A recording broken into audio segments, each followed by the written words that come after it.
Good morning, Soul Warriors, and welcome to Winning Wednesday Live with me, LC. If you're watching this part of the broadcast, you're likely watching the replay, and I want to thank you. I want to ask you to put a hashtag replay down in the comments so we can come along and say thank you for allowing me, LC, and Recovery Soul Food to be a part of your amazing journey. Now, it doesn't really matter what you are recovering from. This is an all-inclusive mental, physical, wellness, spiritual health place for you to come and hear inspiration, information, and motivation. So thank you so much for being here. Today, I want us to talk about how it's okay not to be okay. On the cusp of us getting to see an Olympic athlete take a mental health break, I think that we are in an amazing time in history, and I pray that it just lets us all remind ourselves that it's okay not to be okay. Sometimes it's really okay to be not to be okay all the time, but we've got to start putting our mental health, our physical health, and our well-being before the expectation of others, before the perceived and real responsibilities sometimes that we're going after in life. If we don't take care of ourselves, we cannot take care of others. And that is especially true when we are in the recovery process, whether it be from substance, whether it be from different habits. It doesn't matter what it is. We have to learn how to put ourselves first. So that's the topic for this Winning Wednesday Live with LC and you. I cannot wait to get into this with you, and I miss you all so much. I'm working on trying to come back a few more days a week, but being crushed for glory right now. Right now, I'm going through some things. It's like a purification process, and I'll tell you more about it when we get into this. All right. So if y'all are ready, I'm absolutely ready. Let's try to get into this right now.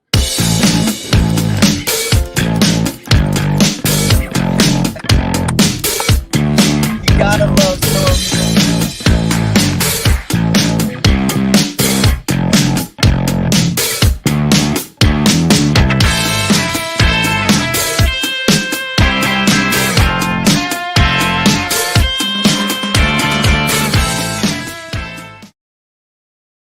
Let's go. Winning Wednesday Live with LC. Good morning, Pamela.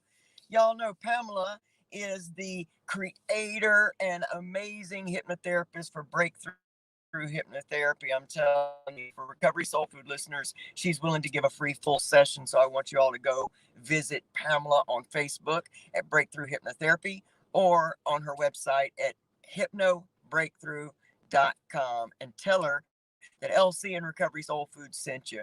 Look, we have to create our own process in recovery. We have to create things that work for us. No longer is there ever been one definitive way that helps everybody. That if there were, we wouldn't still have, a massive amount of addiction happening. And so we've got to break out of those old boxed in rules and limitations and find our own way. And whatever way we find is our way. If it works for us, it's our way. Now, what we have to be careful of is trying to then force our way on everyone else. We fall into the mindset of labels and limitations when we assume that our way is the only way, and anyone that doesn't get down in our way is absolutely wrong. We fall into the mindsets of others. So I urge you to put together your own recovery program, right?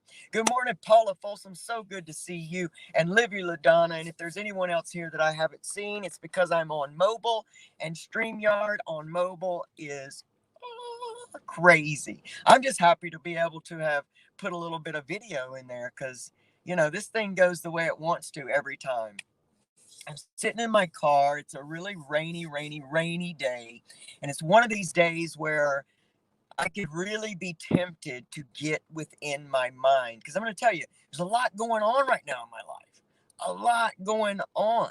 And I have found myself experiencing some of the old symptoms that I used to feel really before I started going deep within my trauma work and my mind work. And it shows me how powerful the central nervous system is in responding to trauma and problems and situations.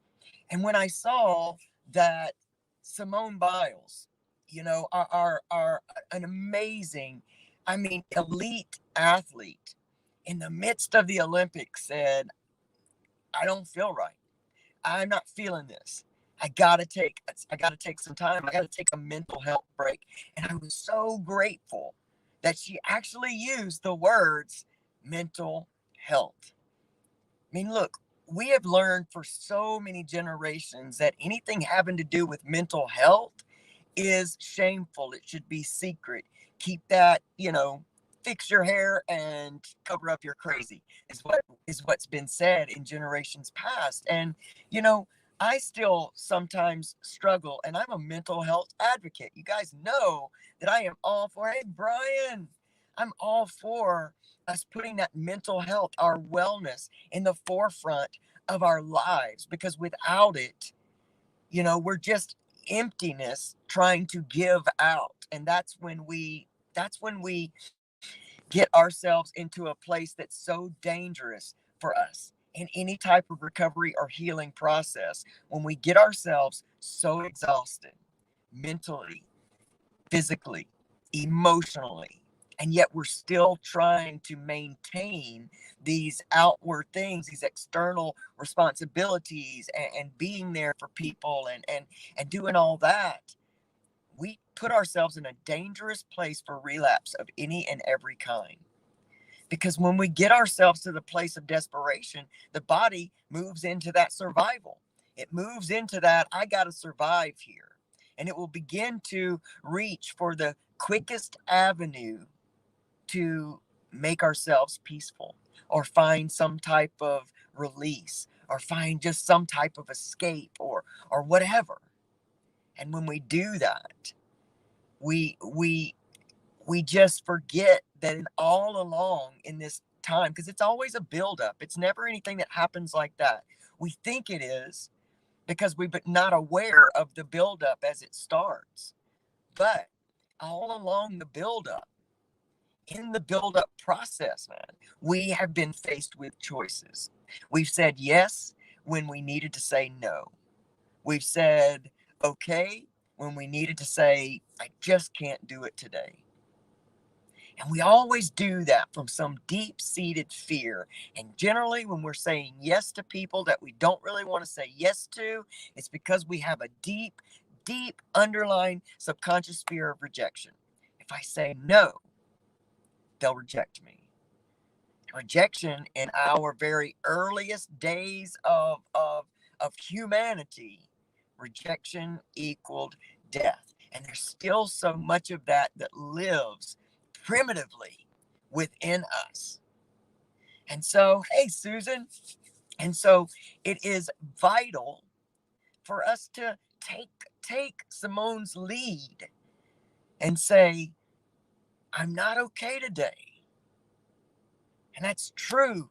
Our mental health care is ongoing, like Pamela says. And Pamela's a great friend to me. She's been with me throughout my whole process here in this last month.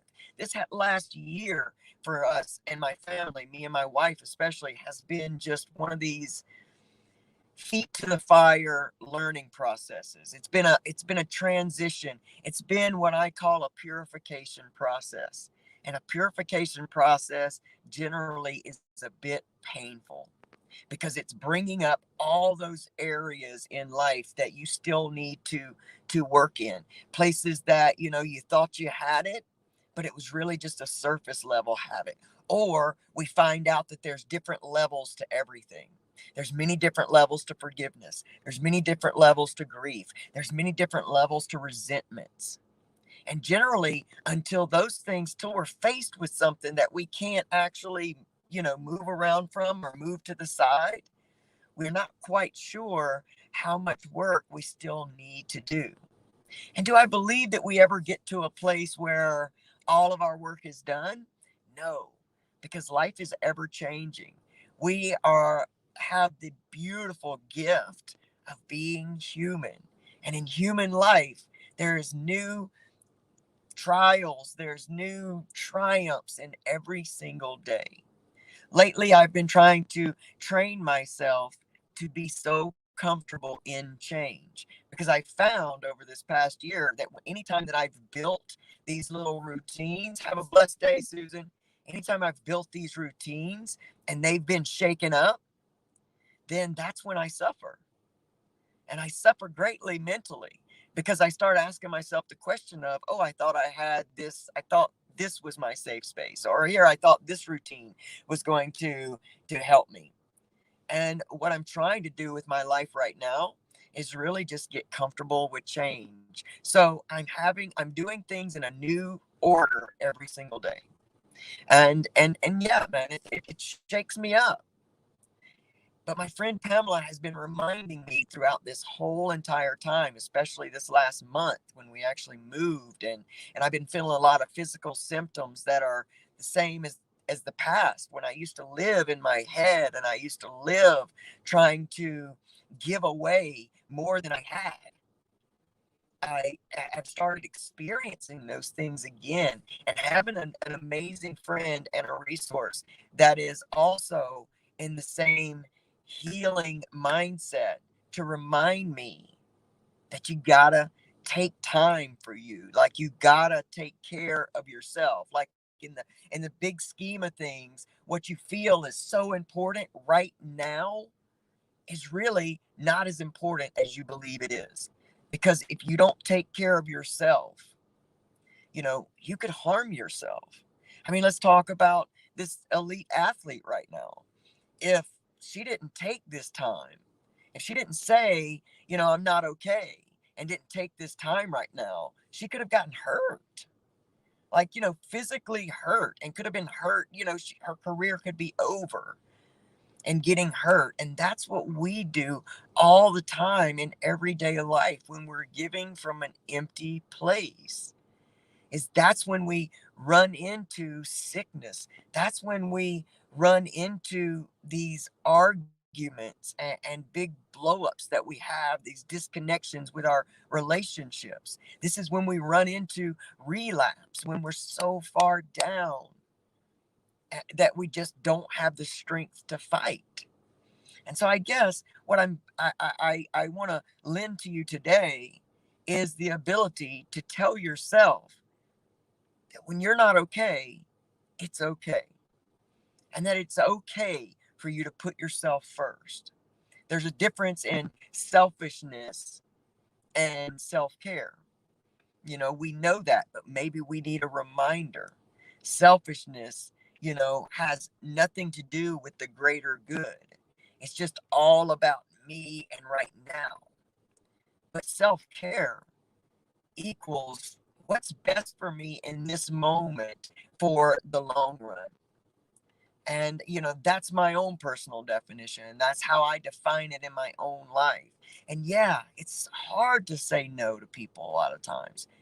I mean, I can't imagine the stress that Simone Biles must have gone through in thinking about telling coaches, the world that's watching her country that is rooting for her. I can't imagine the stress she must have gone through in gaining the courage to say, I can't. This doesn't feel right. But see, we are in the midst of a generational shift right now. We are in the midst of an evolution in humanity right now, where we start putting things like this first, where we start caring about our mental health, where we start caring about our physical health, and where our well-being is coming to the forefront of our lives.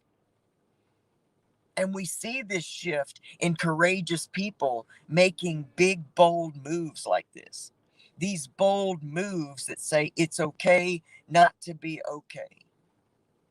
And when that happens, it helps all of us bring our lives into perspective. because I can't, again, I can't imagine all that she must have processed in her head, in her heart, while getting ready to let the world down. And that's really what we feel when we have to put ourselves first. Who am I going to let down? And then that shows us where our own self-worth is. See, I'm working towards the confidence that loves me so much that it's not hard for me to put myself first. But unfortunately, coming from, a background of trauma and coming from a background of addiction, which we're told all throughout addiction that this is a very selfish disease and you don't care about anybody but yourself. And, all those things that we're told and that we believe, that's the biggest point, is what we believe about ourselves from there. We don't break those chains. We don't break those belief systems overnight. And unfortunately, it comes from practicing what we learn. It comes from playing and using the toys in our toy box, as Bill Fortune would say.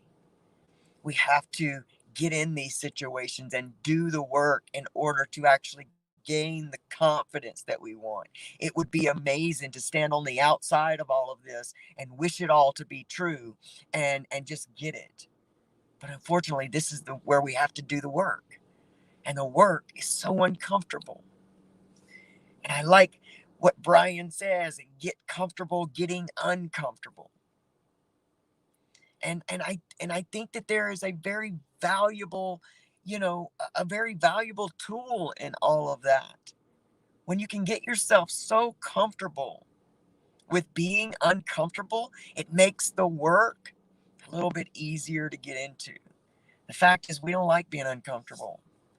We don't like standing up for ourselves sometimes because we don't know what label we fall under. If you're a female that stands up for yourself, you're considered a bitch.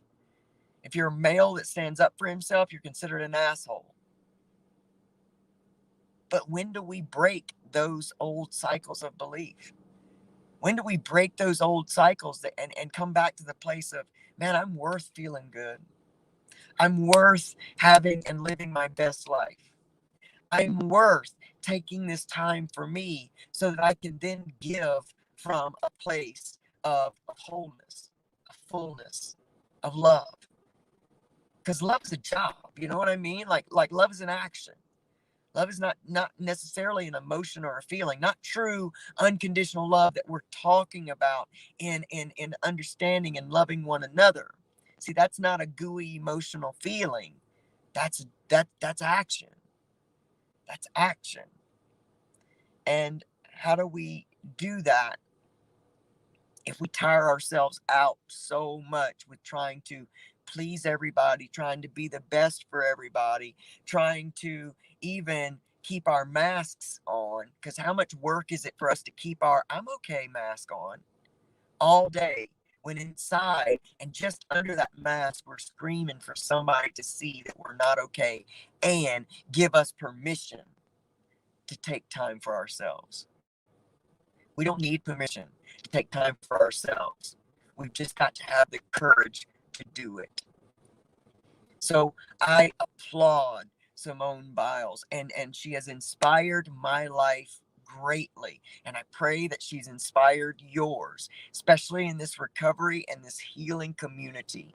Let her action, let her standing up for what's right for her, inspire you to do the same for your own beautiful self today. See, you're amazing.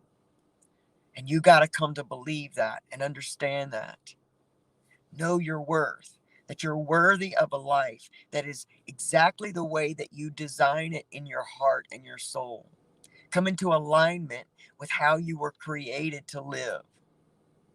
Prosperous, abundant, wealthy in all areas, not just finance, but wealthy in love, relationship, connection. Don't be afraid to study your basic human needs that we all have and work towards meeting those needs in a way that makes you feel aligned with you, your soul, your higher power. See, it's really about us. It's about us. And your happiness is an inside job. And once you start working and be focused there on that inside, what is for me to do? And let everyone else do the same in their lives.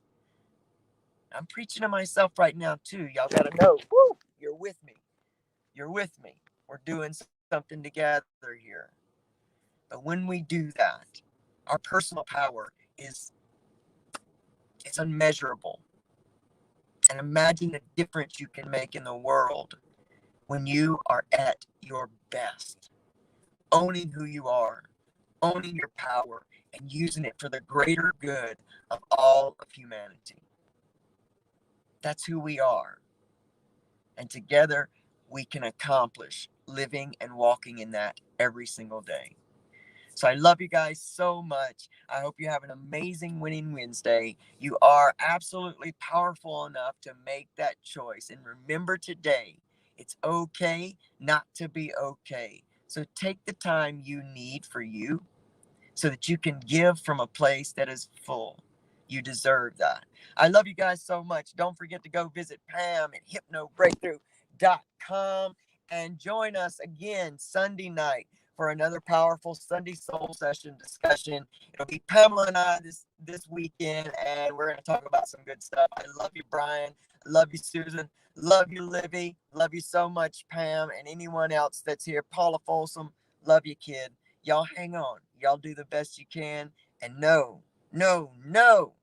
that I think that you are outstanding and amazing and you can do anything you put your mind to do. So I love you, and I'll see y'all Sunday night, 8 p.m. Bye.